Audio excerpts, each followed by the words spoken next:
Hello दोस्तों, कैसे हो आप सभी। उम्मीद करता हूँ आप सभी अच्छे होंगे। आप सभी का हमारे यूट्यूब चैनल फिजिक्स गुरु में स्वागत है। दोस्तों, आज हम बात करेंगे त्रुटि के बारे में। दोस्तों, हम एक चैप्टर पढ़ रहे हैं मात्रक एवं मापन। इससे पहले की वीडियो में हमने डायमेंशंस के यूज के बारे में पढ़ लिया, विमीय अभिश्लेषणों के अनुप्रयोगों के बारे में पढ़ लिया था। अगर किसी दोस्त ने वो वीडियो नहीं देखी है तो पहले वो वीडियो देखो, फिर आगे वाली चीजें समझ में आएगी। अब हम त्रुटि के बारे में समझेंगे या फिर एरर के बारे में समझेंगे। एरर होती क्या है सर? सामान्य भाषा या बोलचाल में हम बोलते हैं गलती, छोटी सी गलती, उसको क्या कहें? एक छोटी सी एरर। अब देखना दोस्तों, एक एग्जाम्पल लेके चलता हूं। होता क्या है, एक बार परिभाषा देख लो इसकी। भौतिक राशि की वास्तविक मान एवं मापित मान का अंतर। वास्तविक मान और मापित मान का अंतर। अब वास्तविक मान क्या होता है और मापित मान क्या होता है, ये चीज समझना। अगर ये दोनों चीज समझ गए तो यूं समझ ले, ये आगे की सारी चीजें जितनी भी त्रुटि है वो सारी त्रुटियां हमारे समझ में आ जाएगी। तो सबसे पहले मैं एक एग्जाम्पल के थ्रू आपको समझाता हूं। मान लो मेरे पास ये कोई रोड है या फिर कोई छड़ है, ठीक है। अब इस छड़ को मैं मार्केट गया और मापने के लिए एक स्केल लेके आया, एक पैमाना लेके आया इसको मापने के लिए। तो क्या किया, इस पैमाने से मैं इस छड़ को माप रहा हूं कि ये कितने दूरी की छड़ है या फिर कितनी लंबाई की छड़ है। ठीक है दोस्तों, तो इस छड़ में ये पैमाना जो लेके आया हूं, इसमें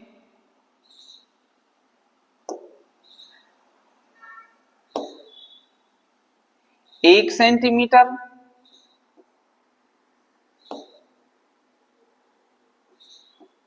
और 2 सेंटीमीटर, मतलब हमारी जो छड़ है वो कितने सेंटीमीटर की है?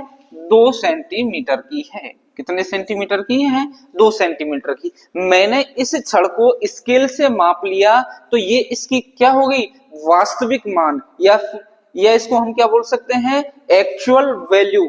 इसकी क्या है? या एक्चुअल वैल्यू। अब दोस्तों हुआ क्या, इस छड़ को मापने के लिए मैं फिर मार्केट गया और दूसरा पैमाना लेके आया जो मापता है मिलीमीटर को। ये तो मापता है सेंटीमीटर को, दूसरा मापता है मिलीमीटर को। उसमें सेंटीमीटर भी मापा जा सकता है। ठीक है दोस्तों, तो मैं दूसरी इस छड़ को मापने के लिए एक पैमाना लाया और उस पैमाने से मापा इस छड़ को।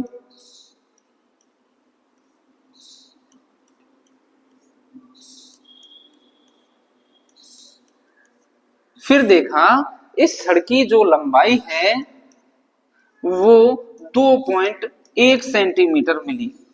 है तो छड़ वही, है तो छड़ यही, पर इसकी लंबाई जब दूसरे स्केल से मापी तो कितनी आई? 2.1 सेंटीमीटर से। और पहले की जो पैमाने से मापा उससे कितनी आई? 2 सेंटीमीटर की। मतलब ये इसकी क्या है? वास्तविक। ये इसकी क्या है? वास्तविक। अब दोस्तों देखना, जैसे जैसे हम और पैमाने लाएंगे, त्रुटिहीन पैमाने लाएंगे, एररहीन पैमाना लाएंगे, तो उससे क्या होगी, क्या पता इसमें 2.11 सेंटीमीटर आ जाए इसकी दूरी, क्या पता और बड़ी आ जाए। तो वैज्ञानिकों ने धीरे धीरे धीरे धीरे क्या किया, अलग अलग पैमाने लाए, अलग अलग वस्तुओं को मापने के लिए अलग अलग पैमाने लाए। इससे क्या हुई? त्रुटियां कम हुई। अब दोस्तों समझना, हमारा जो वास्तविक मान है वो होता क्या है? ये क्या ये वास्तविक मान है? क्या ये वास्तविक मान है? हाँ, है तो ये वास्तविक ही मान, पर इसकी जगह इस पैमाने के लिए तो ये वास्तविक मान है, पर इसकी तुलना में अगर देखें तो ये वास्तविक मान नहीं है, क्योंकि ये गलती आ रही है। 0.1 की इसमें क्या आ रही है? एक एरर आ रही है। ठीक है, अब इसके लिए हम क्या कर रहे हैं? एक गणितीय विश्लेषण करते हैं। त्रुटि का क्या कर रहे हैं? एक गणितीय विश्लेषण। दोस्तों होता क्या है, कभी प्रयोग किए हैं? प्रयोग में क्या करते हैं हम? प्रेक्षण लेते हैं। क्या करते हैं? प्रेक्षण लेते हैं। अब क्या एक प्रेक्षण से ही काम चल जाता है? क्या एक बार प्रयोग करने पर ही उस चीज का पता लग जाता है? नहीं, कम से कम हम 5 से 10 से 15 बार उस चीज का क्या करते हैं? प्रेक्षण लेते हैं, बार बार करते हैं, बार बार करते हैं, तब जाके उसका पता चलता है। तो दोस्तों एक प्रयोग कर रहे हैं, प्रयोग का प्रेक्षण।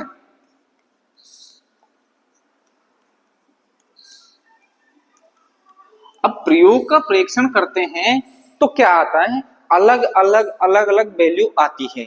क्या आती है, अलग अलग वैल्यू आती है। जैसे मान लिया मैंने A1 आई, A2 आई, A3 आई, ऐसे ही दोस्तों AN तक आती है। मतलब बहुत सारे अगर प्रेक्षण करते हैं तो बहुत सारी वैल्यू आती है। अब क्या करते हैं, उसका एवरेज निकालते हैं, उसका मीन निकालते हैं, और उस जो मीन जो एवरेज निकालते हैं उसी को ही हम बोलते हैं वास्तविक मान या फिर ट्रू वैल्यू। किसको बोलते हैं, वास्तविक मान या ट्रू वैल्यू किसको बोलते हैं, ए मीन को। मीन का मतलब यहां समझना औसत। क्या है, औसत। मतलब सर ये चीज समझ में आ गई हमारे कि जो वास्तविक मान है वो औसत मान के बराबर होता है। ये चीज क्लियर है, वास्तविक मान औसत मान के बराबर होता है। और औसत मान हम बहुत ही आसान तरीके से निकाल सकते हैं। कैसे, मान लो कोई 5 वैल्यू दे रखी है तो पांचों वैल्यू को जोड़कर 5 का भाग लगा देते हैं। मान लो 10 वैल्यू दे रखी है तो 10 वैल्यू को जोड़कर 10 का भाग लगा देते हैं। ऐसे ही मान लो हमको n वैल्यू दे रखी है तो n वैल्यू को जोड़कर हम किसका भाग लगाएंगे, n का। देखना क्या है, एवरेज क्या आएगा, जैसे A1 plus A2 plus A3 dash dash dash AN, और कितना है n। ये क्या आ गया हमारे पास, औसत मान। और इस औसत मान को ही हम क्या कहते हैं, वास्तविक मान, ट्रू वैल्यू। अब दोस्तों तुमने जब प्रेक्षण किया है तो क्या तुम सिर्फ एक वैल्यू को ही वास्तविक वैल्यू हो सकते हो, नहीं। उनका क्या करते हैं, जैसे 10 प्रेक्षण किए तो 10 प्रेक्षणों को जोड़कर ही तो एक मान निकालते हैं। क्या करते हैं, एक मान निकालते हैं। देखना दोस्तों ये हो गया हमारे गणितीय विश्लेषण है। इसी से औसत मान से ही हम वास्तविक मान निकालते हैं, और मान लो इसी को ही हम क्या कहते हैं, औसत मान को ही क्या कहते हैं, वास्तविक मान। अब देखना दोस्तों, फर्स्ट है हमारे पास निरपेक्ष या परम त्रुटि। किसे कहते हैं, इसका एक बार परिभाषा समझ लेना। किसी भौतिक राशि के वास्तविक मान एवं मापित मान का अंतर निरपेक्ष या फिर परम त्रुटि कहलाता है। और इसे किससे प्रदर्शित करते हैं, डेल्टा ए से। किससे प्रदर्शित करते हैं, डेल्टा ए से। अब समझना दोस्तों, वास्तविक मान का मतलब अभी मैंने बताया था, वास्तविक मान क्या क्या है, ए ट्रू बराबर ए मीन। मतलब सर हम ये चीज तो समझ गए, वास्तविक मान का मतलब होता है औसत मान। ठीक है, वास्तविक मान का क्या है, औसत मान। अब मापित मान क्या है, मापित मान जैसे तुमने 10 प्रेक्षण किए तो 10 प्रेक्षणों का क्या अलग अलग वैल्यू आई, उसको क्या कहते हैं, मापित मान। अब जैसे मैंने प्रेक्षण किए, फर्स्ट प्रेक्षण किया, फर्स्ट प्रेक्षण में क्या I value, A1 I, second प्रेक्षण में क्या आई, A2 आई, थर्ड में A3 आई। ऐसे ही मैंने और भी प्रेक्षण किए, लास्ट में क्या आया, AN। ठीक है, सबको क्या किया, फिर जोड़ दिया और औसत निकाला। अब औसत निकाला तभी हमारे पास क्या आया, वास्तविक मान आया। अब मैं एक एग्जांपल लेके समझाता हूं आपको कि ये चीज समझ में आई नहीं होगी अभी। अब मैं एक एग्जांपल लेता हूं, देखना दोस्तों। एक एग्जांपल है, 5 प्रेक्षण हमने किए हैं, मान लो 5 प्रयोग हमने किए हैं, उसमें पहले आई वैल्यू हमारी 2.48। कितनी आई, 2.48। फिर आई हमारे पास 2.46। ठीक है सर, फिर आई हमारे पास 2.49, फिर 2.49, और लास्ट में हमारा जो प्रेक्षण की लास्ट वैल्यू आई वो आई 2.46। ठीक है, अब ये क्या है, 2.48 क्या है, 2.46 क्या है, ये है क्या, ये हमने प्रेक्षण किया तब इनकी क्या निकली, मान निकला, तब इसकी वैल्यू निकली है। तो इनको हम बोलते हैं मापित मान। क्या बोलते हैं इनको, मापित मान। क्या बोलते हैं, सारी वैल्यू को हम बोलते हैं मापित मान। ठीक है दोस्तों, अब मापित मान हमारे पास है, हमको क्या निकालना है, वास्तविक मान निकालना है। अभी मैंने बताया है वास्तविक मान क्या होता है, एवरेज। क्या होता है, एवरेज। तो इनका एवरेज निकाल सकते हैं, सारों को जोड़ देंगे और कितने का भाग लगाएंगे, कितनी संख्या है, 5, तो 5 का भाग लगा देंगे। ठीक है, तो सारों को क्या कर देंगे, जोड़ देंगे। 2.48 प्लस 2.46 प्लस 2.49 प्लस 2.49 प्लस 2.46, और किसका भाग लगाएंगे 5 का। फिर हमारे पास क्या आ जाएगी ए ट्रू आ जाएगा। क्या आ जाएगा ए ट्रू, और इसी को क्या बोलते हैं ए मीन। मतलब एवरेज आ गया सर, तो हमारे पास वास्तविक संख्या आ गई। अब वास्तविक संख्या आ गई तो क्या हम ये निकाल सकते हैं, निरपेक्ष त्रुटि निकाल सकते हैं, इसके अंदर कितनी त्रुटि आई है वो निकाल सकते हैं। हाँ निकाल सकते हैं। तो इनको पांचों को जोड़ के 5 का भाग लगाते हैं। ये घर कर लेना आप, कितना आता है 2.48। कितना आता है, मतलब हमारे पास ए वास्तविक कितना आया, ए वास्तविक कितना आया 2.48। आई चीज समझ में, यहां तक क्लियर है, यहां तक चीजें समझ में आई। हाँ सर ये चीजें समझ में आ गई। तो अब इस निरपेक्ष त्रुटि में कुछ भी नहीं है। देखना फर्स्ट निकालते हैं हम त्रुटि। फर्स्ट है हमारे पास मापित मान है 2.48 और वास्तविक मान कितना है 2.48। 2.48 में से 2.48 घटाते हैं तो कितना आता है बताओ, कितना आता है। इसको हम किससे मापते हैं डेल्टा ए से, इनको हम डेल्टा ए से मापते हैं। ठीक है, तो डेल्टा ए कितना आया सर ए ट्रू माइनस A1। ठीक है, ए ट्रू वास्तविक संख्या में से A1 को घटाएंगे तो कितनी आई 2.48 में से 2.48 घटाया तो कितना आया 0।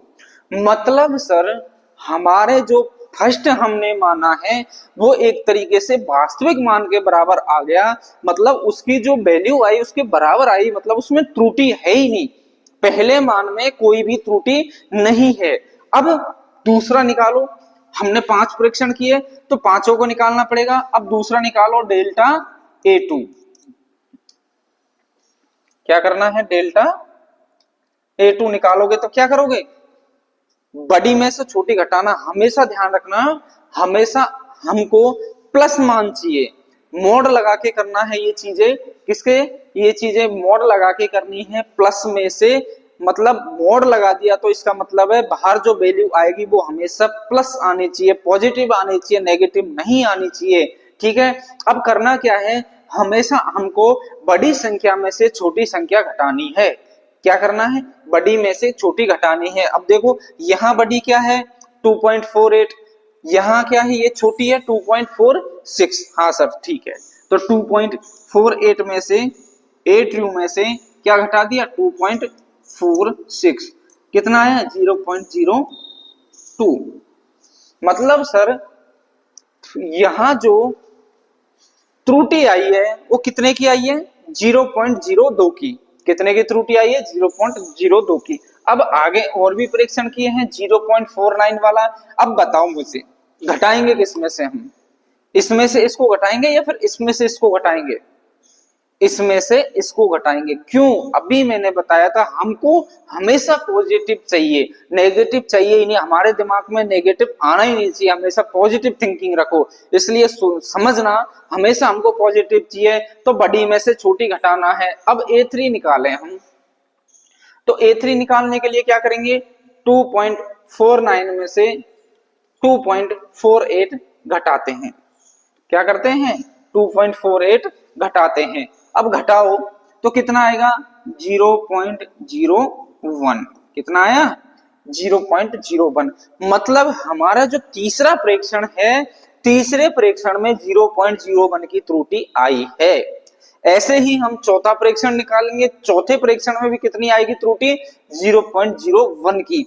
फिर 2.46 बड़ा है या फिर ये बड़ा है, तो बड़े में से छोटा घटाना है, कितने की त्रुटि है 0.02 की। तो ये चीजें हमारे समझ में आ गई। निरपेक्ष त्रुटि क्या होती है, वास्तविक मान में से मापित मान का जो अंतर है उसको हम निरपेक्ष या फिर परम त्रुटि कहते हैं और इसे डेल्टा ए से प्रदर्शित करते हैं। ये हमारा एग्जाम्पल है, बहुत अच्छे से समझना, यही एग्जाम्पल हमारे आगे काम आएगा। अब दूसरी हम बात करते हैं माध्य निरपेक्ष त्रुटि या फिर मीन एब्सोल्यूट एरर।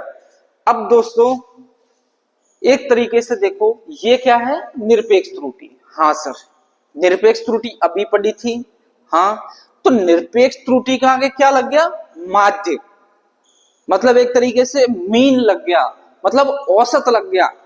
अब किसका औसत, निरपेक्ष त्रुटि का। तो इसे देखना दोस्तों, निरपेक्ष त्रुटि का औसत निकालते हैं तो क्या करते हैं, ए निरपेक्ष माध्य MEAN, ठीक है।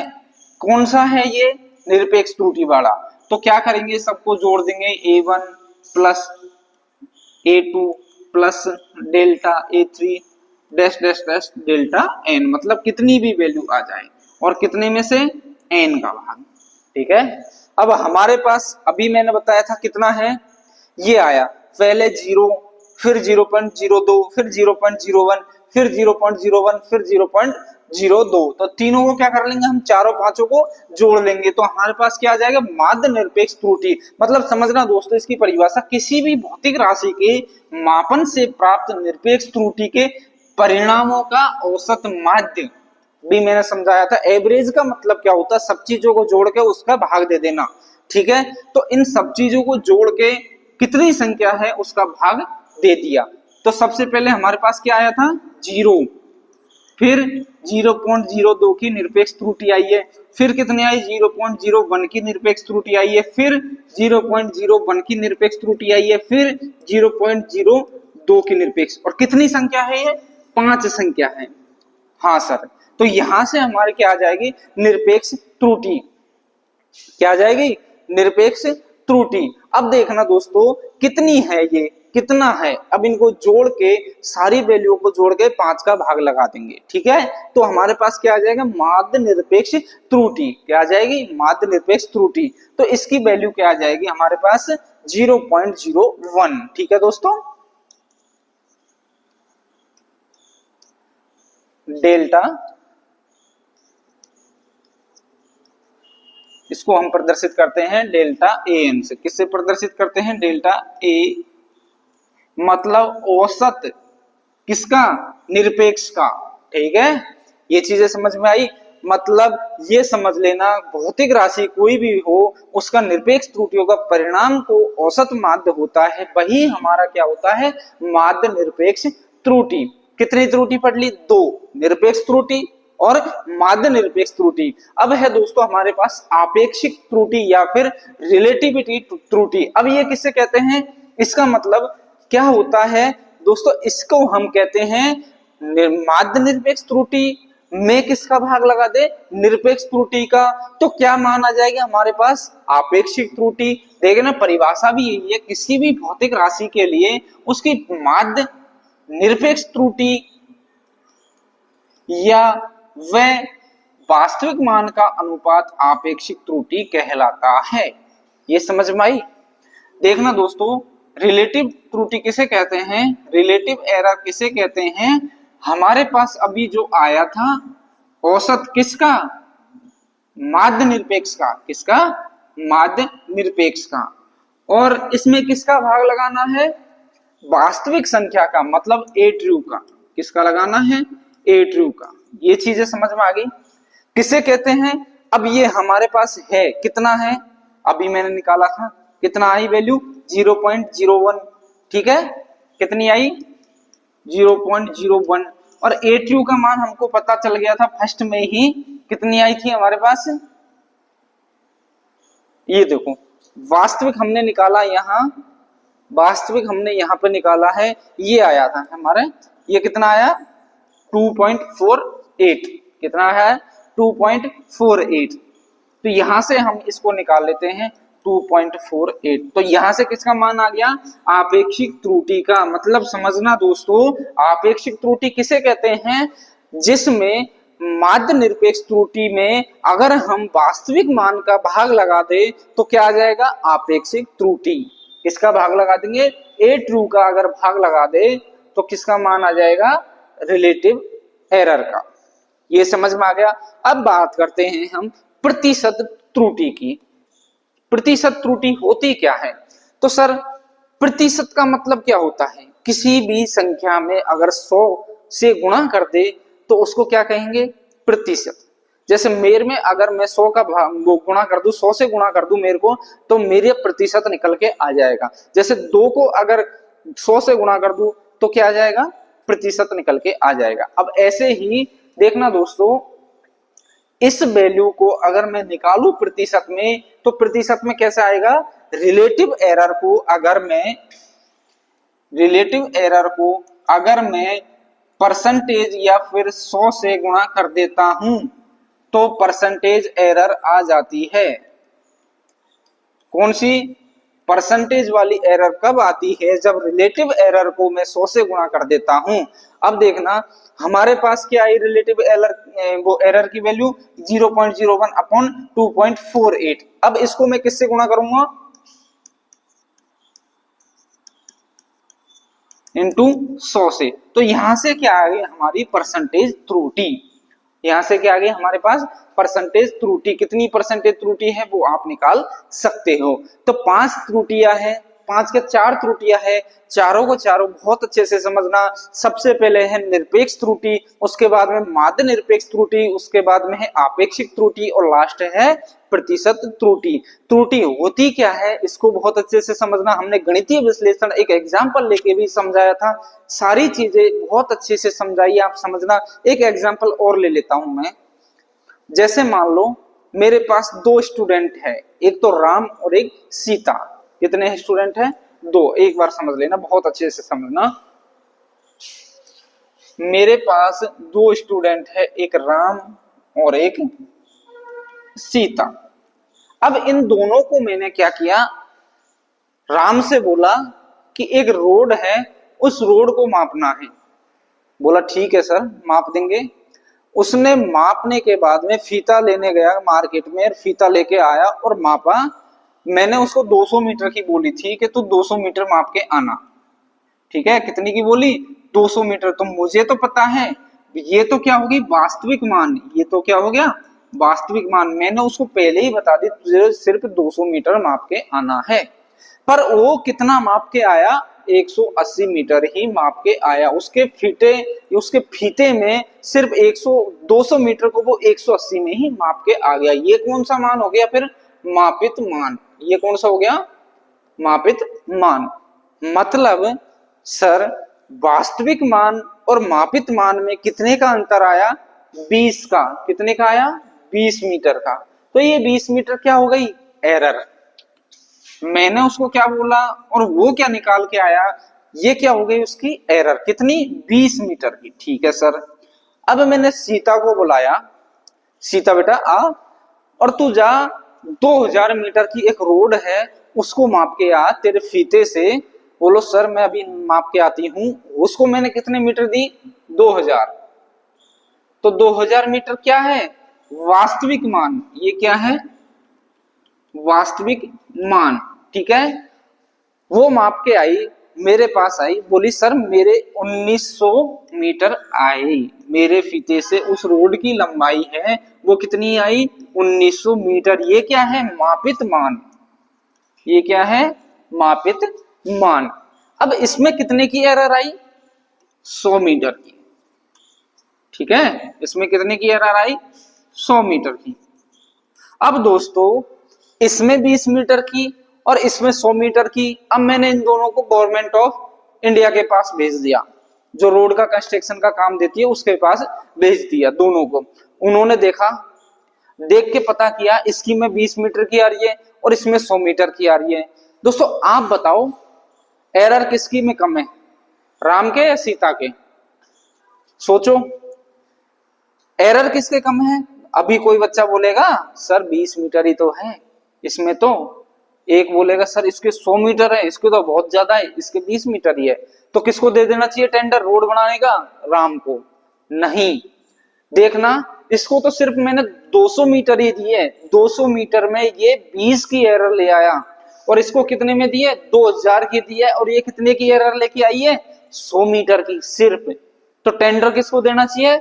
सीता को। इसको नहीं, गवर्नमेंट ऑफ अथॉरिटी ने किसको किया है? सीता को। क्यों किया है? देखना इसमें से इसका अगर हम भाग लगाते हैं तो कितना आएगा हमारे पास? वास्तविक मान कितना है? एरर कितने की आई? 20 की। और वास्तविक मान कितना है? 200। ठीक है, कितने की एरर है देखना? 1.10 0.1।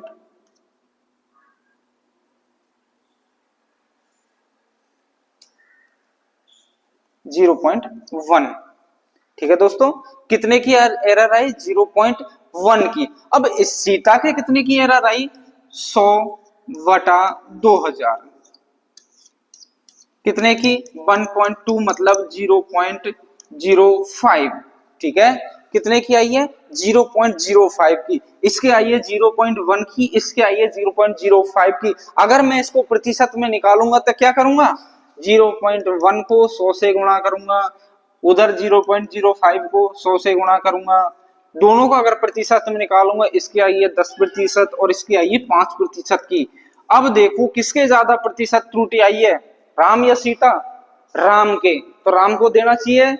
नहीं देना चाहिए। किसको देना चाहिए? सीता को। सीता अच्छी बच्ची है, 6 करोड़ का टेंडर ले गई वो। आई चीज समझ में? तो दोस्तों ये है हमारी त्रुटियां, इसको एग्जाम्पल के थ्रू हमने समझाया था। एक क्वेश्चन मैं आपको घर के लिए देता हूं, बहुत अच्छे से इस क्वेश्चन को करके आना, कमेंट बॉक्स में इसका आंसर जरूर डालना। अगर कोई बच्चा ये वीडियो देखता हो, और हमारे चैनल को सब्सक्राइब करना और बेल आइकन को जरूर दबाना। थैंक यू दोस्तों।